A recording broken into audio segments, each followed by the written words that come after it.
Hi everybody, thanks for tuning in to the video on this 2019 Mitsubishi Outlander SE.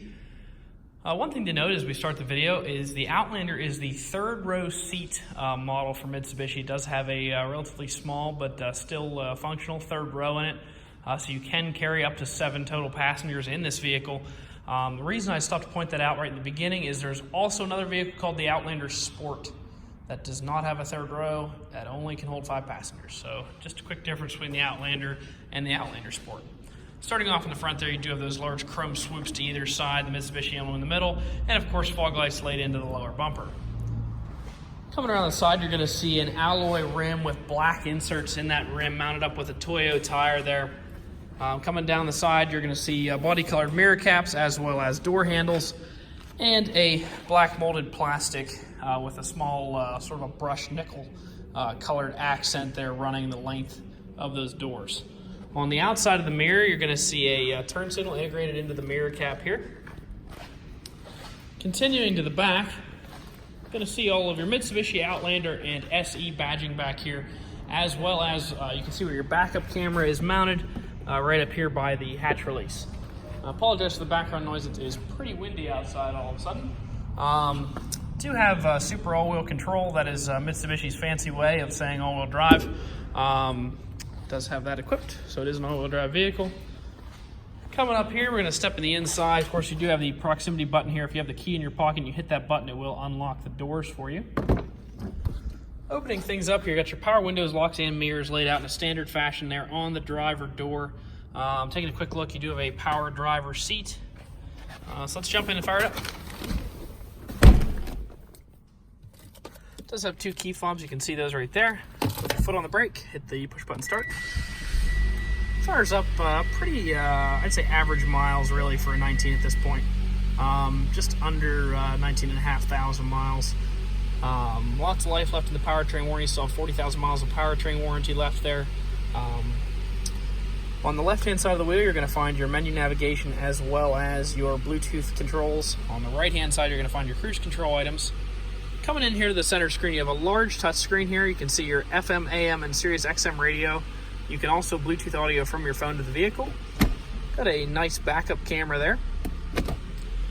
Coming down below that, you're going to see, let's turn that on, dual zone climate control for both the driver and the passenger. You can turn that to a setting and hit auto, and it'll try to hold that temperature just like your house. Or you can use it the old-fashioned way, just turn it on, turn the fan on where you want it, and go from there. Down here, you're going to see your cigarette lighter. It doesn't actually have one. It's just got the dummy plug there. I suppose if you do smoke, you could probably get one of those. Pick one of those up pretty cheap. They don't put them in anymore, especially not in the a lot of the rental cars. This is where you put your fob if it were to be dead. A USB outlet here, some cup holders there. Your all-wheel drive lock function here. And you have your electronic parking brake and your auto hold button. The auto hold button, if you push this while you're in traffic, you can actually let off your brake while you're stopped in traffic rather than having to hold the brake down, and the car will hold until you put your foot on the gas. 2 level heated seats for both the driver and the passenger there. You do have a high and a low. I'm going to show you the glove compartment here. Inside the glove compartment, not only will you find the books up here, see your big Mitsubishi book there. You'll also find the results of the multi-point inspection that we did while it was in our shop. You'll find this in every single vehicle on the lot, and it tells you all the measurements of the key wearables as well as anything that we did to it. So we did do an oil change, and we replaced the engine air filter. That helps you get better fuel economy, filtering the air that goes into the engine. Over here, you'll see that the front tires are 10, the rears are 8/32. The Pennsylvania state minimum is 2, so your rears have about 4 times, and the fronts have 5 times the state minimum on them. And we did do a complete brake service, once again, state minimum 2. They have 10, so we are 5 times the state minimum. So tons of life left in your wearable parts, both tires and brakes. The CarFax is not in this vehicle. It will be. It'll be sitting on the dash here. But I know from earlier scenes that it is a clean, one-owner CarFax, no accidents, no damage. Was a prior fleet vehicle. The fleets basically, they buy these cars and they run them for a year, and they have sweetheart deals with the manufacturers. So they freshen these cars up every year. There's nothing wrong with the car. Same business model that a lot of other dealers that sell this late model stuff use, is to buy them off the fleets. Like I said, they keep them right around a year and then buy new ones. So like I said, clean CarFax, one owner, No accidents, no damage. Got a lot of awesome equipment on the inside. If you'd like to come out and take a look at it, you can stop and see us, 21518 Great Cove Road in McConnellsburg, Pennsylvania.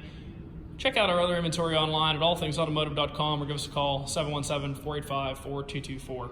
Thank you very much for watching the video, and I hope you found it to be informative.